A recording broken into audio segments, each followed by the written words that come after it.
59-year-old Virginia Hannon lived in Boston, Massachusetts in 1984. She used to be a lunch lady at a local elementary school, but retired when she was left some family inheritance.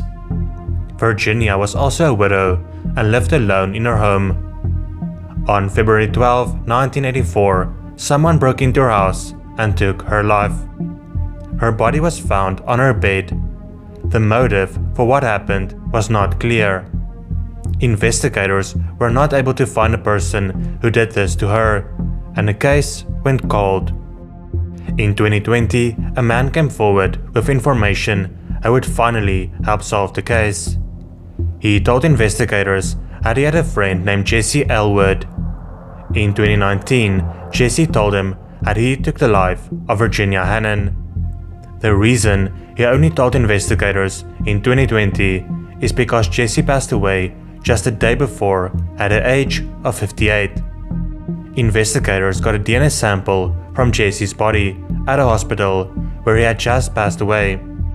In 2021, they learned that it matched the DNA found on several items that were at the crime scene. Jesse was never someone investigators looked into, but he did live close to Virginia, and he does apparently have a criminal past. District Attorney Tim Cruz had this to say at a news conference. No one in this room ever gave up on finding out who committed this heinous crime. Without a DNA, we would not know who did it. Most of Virginia's family members were on hand for the announcement, and they were thankful the day had finally come. It is still not known why Jesse did what he did, as nothing was taken, and it is not believed that he knew Virginia.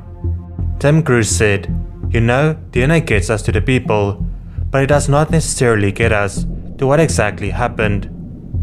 Virginia's nephew, Richard Hannon, said, "She was a great woman. She was very family-oriented and loved the area, loved the people around here, and was very generous."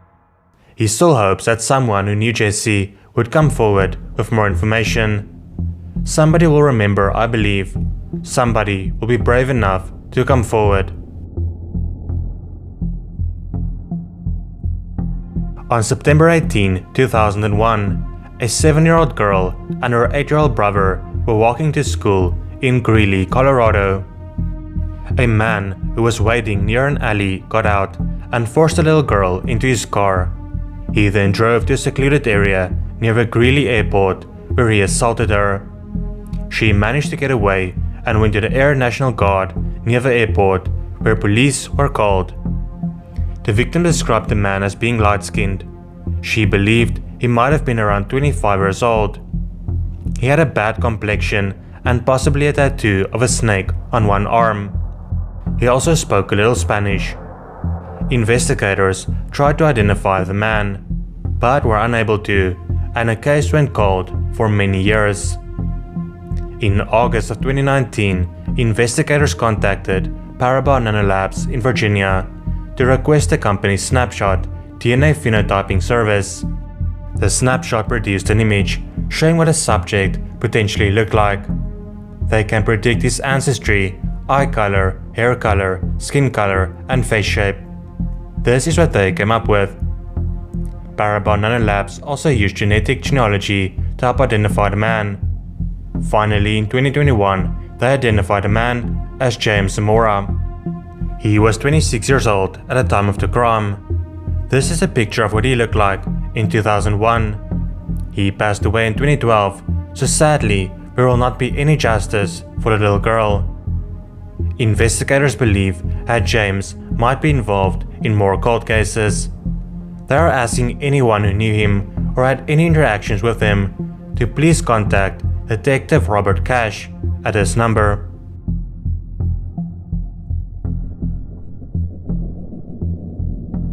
On December 20th, 1976, 3 suitcases were found close to the Lehigh River in Whitehaven, Pennsylvania along Interstate 80. Inside the suitcases were the remains of a young woman. Investigators determined that she had been assaulted and strangled. Sadly, they also discovered that the woman was 9 months pregnant. Her unborn daughter did not make it. It is believed that the suitcases had been thrown out of a vehicle traveling west. 2 of the suitcases landed in the woods and the other one landed on the riverbank. It is likely that the perpetrator wanted to throw it in the river to lessen the chance of it being found. The young woman was given the name Beth Doe.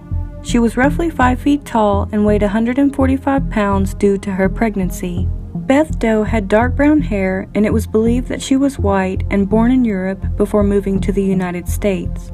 Her fingerprints were taken, her teeth were examined, and missing persons reports throughout the United States and Canada were compared, but she still could not be identified. In 2015, the National Center for Missing and Exploited Children released 2 reconstructions. In September 2019, the Pennsylvania State Police announced that Beth Doe could potentially be Madeline Cruz. Madeline Cruz ran away from her family in 1974. In 1976, she called a friend asking for money because she was pregnant. Madeline would fit the timelines and description, but investigators found her alive and well. The renewed interest in the case, however, led police to use familial DNA of Beth Doe. They used DNA to locate some of her family members. On March 31, 2021, Beth Doe's identity was revealed as Evelyn Colon. She was 15 years old and of Puerto Rican origin. In 1976, she lived with 19-year-old Luis Sierra in Jersey City. One day, Evelyn contacted her mother asking for soup, but when she got there, Evelyn was gone. Luis sent her family a letter telling them that she had given birth to a child and not to worry. She would contact them if she needed anything.